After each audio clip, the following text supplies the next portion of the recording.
बलदेव प्रभु इस स्थान पर पधारे और यहाँ पर आकर के देखा वास्तव रूप में जो है यहाँ पर आकर के यहाँ पर ब्रज गोपियों के साथ रास विराग आदि किया। आपने उन्होंने अभी श्रवण किया। ये स्थान अत्यंत सुंदर सुंदर और मनोरम स्थान था। इसलिए बलदेव प्रभु जब आए और बलदेव प्रभु के देख करके ब्रज गोपियों की कुछ तो ताप कम होने लगे, किंतु वास्तव रूप में ब्रज गोपियों की ताप और भी कम नहीं हुआ, क्योंकि बलदेव प्रभु और कृष्ण की अभिन्न तत्व भी कहा जाता है। किंतु तथापि बलदेव प्रभु कृष्ण के ब्रज गोपियों की सांत्वना दे नहीं पाया। यहाँ पर बलदेव प्रभु ब्रज गोपियों के सांत्वना देने के लिए रास विहार आदि का, किंतु कुछ लोग यहाँ पर प्रश्न उठाते हैं जी बलदेव प्रभु के रास कौन सा शास्त्र में वर्णन है?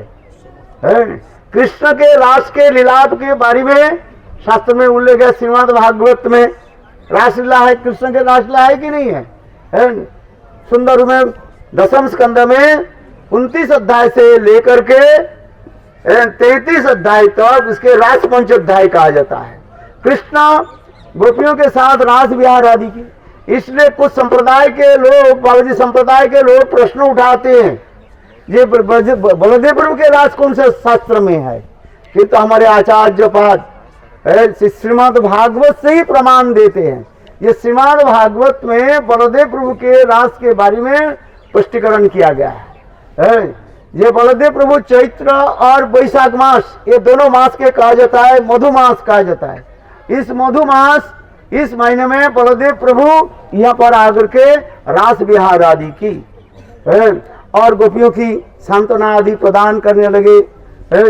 इस संदर्भ में कहते हैं जो बलदेव प्रभु के रास में कौन सा गोपियां सम्मिलित हुई, क्योंकि जैसे आप लोगों ने श्रवण किया जो बलदेव प्रभु बड़े भाई है, जेठ है, और कृष्ण के गोपियां जो है वो बलदेव प्रभु के साथ कैसे नित्य गीत ऐसी कैसे करेगी, इसके लिए शंका उठाते हैं।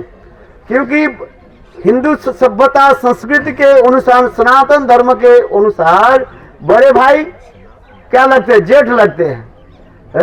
और वो जेठ के साथ नित्य गीत आदि हंसी मजाक नहीं करते, विशेष करके गोपियां घूंघट दे करके चलते हैं। किंतु ऐसे बलदेव प्रभु के साथ वो गोपियां कैसे नित्य गीत आदि करी, इसके शंका उठाते हुए हमारे आचार्य पाद वर्णन करते हैं। वास्तव रूप में यदि ऐसे कहा जाए, जीव गोस्वामी पाद टीका आदि में वर्णन करते हैं, ये दो प्रकार के गोपियां, एक कृष्ण पक्षीय गोपियां होती है और दूसरी कुछ गोपियां बलदेव प्रभु भी गोपियां होती है। क्योंकि बलदेव प्रभु और कृष्ण से कोई भेद नहीं है, इसलिए बलदेव प्रभु भी रास विहार किया। यदि कहो जो रास शब्द की अर्थ होता है रसते आस्वादते इति रास, जहाँ पर रस माधुर्य आस्वादन आदि करते हैं, इसके रस कहा जाता है। रस शब्द सुनते ही लोग थोड़ा बहुत नाक सिकोड़ते हैं, बोले रस शब्द सुनते स्त्री पुरुषों की जैसे कदर्ज मिलन आदि उसके समझ लेते हैं, सेक्सुअल समझ लेते हैं। किंतु वास्तव रूप में रास इसी प्रकार नहीं है। रास इतने सुंदर पवित्र जो है, जहाँ पर नित्य गीत है, अनेकों सखियों के साथ आलिंगन चुम्बन आदि ये सब रहते हैं, उसमें किसी प्रकार है कदर्ज भाव नहीं है, गंदी भाव नहीं रहते हैं। हम लोग के चित्त मन इतने दूषित है, रास का शब्द सुनते ही हम लोग के चित्त क्या हो जाता है? दूषित हो जाता है। स्त्री पुरुष के जो कदर्ज भाव उसे हमारे ऊपर आ जाता है। इसलिए हम लोग रास सुनते ही हम कुछ उसके समझ लेते हैं। किंतु वास्तव में श्रीमद् भागवत में जो रास की वर्णन है वो पवित्र वस्तु है, वो पवित्र वस्तु आज समझ नहीं पाते हैं। किंतु यहाँ पर जहाँ पर गोपियों की जो प्रेम के बारे में वास्तव में से अपराकित काम है, प्रेमैव गोपा रामणां कामैव मित्तभि दीयते। गोपियों की वास्तव जो प्रेम है अपराकित काम कहा गया। सहज गोपीर प्रेम नहे कबू काम, सहज रूप में गोपियों की जो प्रेम जो है वो वास्तव जो है शुद्ध निर्मल काम है। कम धातु शब्द से काम शब्द निष्पन्न हुए हैं। काम शब्द के अर्थ है वासना कहा जाता है। समस्त प्रकार की वासना जो है यहाँ पर हो जाते हैं। नहीं कुछ नहीं मालूम, बोलो। ये काम शब्द के ऐसे जो लोग कदर से व्यवहार कर लेते हैं। स्वयं कृष्ण भगवान है, भगवान है, गोपियों के साथ किसी प्रकार जो है ये कदर से व्यवहार आदि नहीं करते हैं। और ये सब से लीला वर्णन है। इसलिए देखो कृष्णा की गोपियां अलग थी और बलदेव प्रभु की भी गोपियां भी अलग कहा जाता है। जो उसी रास लीला में जब बलदेव प्रभु जब आए उस समय कृष्ण पक्ष की जो गोपियां वहां पर भी वो लोग भी सम्मिलित हुई थी। क्योंकि जीव गोस्वामी पाद इसी प्रकार वर्णन करते हैं, जो लोग ऐसे शंका उठाते हैं उन लोग के मुख बंद करने के लिए जीव गोस्वामी पाद वर्णन करते हैं। वो तुमसे कृष्ण पक्ष जो गोपी जो है वो बलदेव प्रभु के गोपियों के साथ आकर के उन लोग भी नृत्य गीत आदि भी किया। इसमें कोई दोष नहीं लगता है। जैसे कोई उत्सव होता है उस उत्सव में सभी लोग भाग लेते हैं, उसी प्रकार कृष्ण पक्षी गोपियां भी उसी प्रकार भाग लिया। उसी प्रकार नृत्य गीत आदि होने लगे। यहाँ पर भी वर्णन है बलदेव प्रभु जब रास आदि करने लगे, नृत्य गीत आदि करने लगे, उस समय गोपियां कहने लगे हमके प्यास लग रहे हैं। और प्यास जब लग गया कृष्ण बलदेव प्रभु ने किया कि ये निकट में जमुना प्रवाहित हो रहा है, आप लोग ने जमुना में आचमन किया। बलदेव प्रभु जमुना के आह्वान किया, बोलने लगे देखो निकट में आ जाओ, जमुना देवी आना नहीं चाहती है। तो बलदेव प्रभु क्या कि गुस्से होकर के अपने हल के द्वारा वो जमुना के आकर्षित किया और आकर्षित करके निकट में लेकर गए। और उस समय समस्त गोपियां जो है वो जमुना के जल भी पान किया, जमुना में विलास आदि किया। यहाँ पर भी लोग भी शंका उठाते हैं, प्रतिपक्ष कहते हैं ये बलदेव प्रभु किस प्रकार जमुना के कैसे आकर्षण किया। जमुना जो सखी, जमुना जो है ये इसको कहते हैं विशाखा देवी कहा जाता है। राधा जी के 8 सखी में अष्ट सखी के अंतर्गत है ये विशाखा सखी है। तो विशाखा सखी के बलदेव प्रभु कैसे आकर्षण किया इसकी भी शंका उठाते हुए हमारे आचार्यपाद वर्णन करते हैं। ये वास्तव रूप में ये जो जमुना की 3 प्रकार से मनाया जाता है।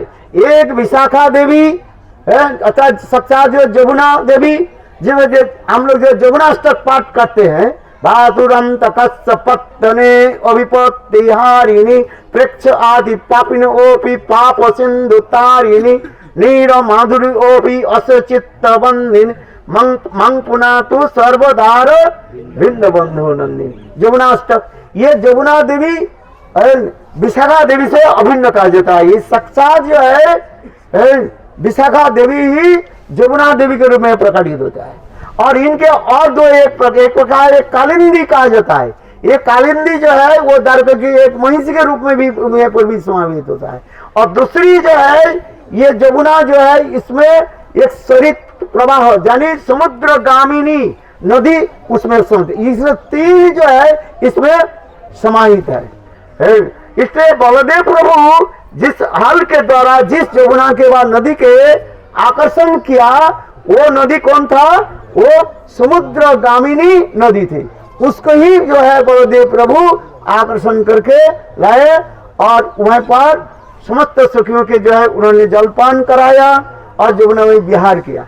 इसमें भी है ये, इसमें एक भी तत्व भी देते हैं। अभी हम लोग कथा श्रवण करते हैं जो यहाँ पर एक नदी ये है, गांव है, जिस गांव के कहा जाता है उजान गांव कहा जाता है। उजान शब्द की अर्थ होता है जहां पर ऊपर से जल आ जाता है और फिर ऊपर चले जाते हैं, ऊपर से फिर नीचे चले जाते हैं। इसलिए बलदेव प्रभु जब वो जमुना के बुरा जमुना नहीं आना नहीं चाहते थे और उस समय देखो बलदेव प्रभु उसी नदी के जो है खींच करके लाए हैं और उसमें फिर पुनः जो प्रेम के पास से पुनः आगे चले गए। यहाँ पर एक उजान गांव भी कहा जाता है। ये समस्त दिव्य अपराकृत स्थान है। यहाँ पर भी हमारे जीव गोस्वामी पाद और भी वर्णन देते हैं। ये देखो जितने भी पाप और पुण्य अथवा जो कदर से भाव आदि वर्णन किया गया सत्य में केवल भूलोक में है।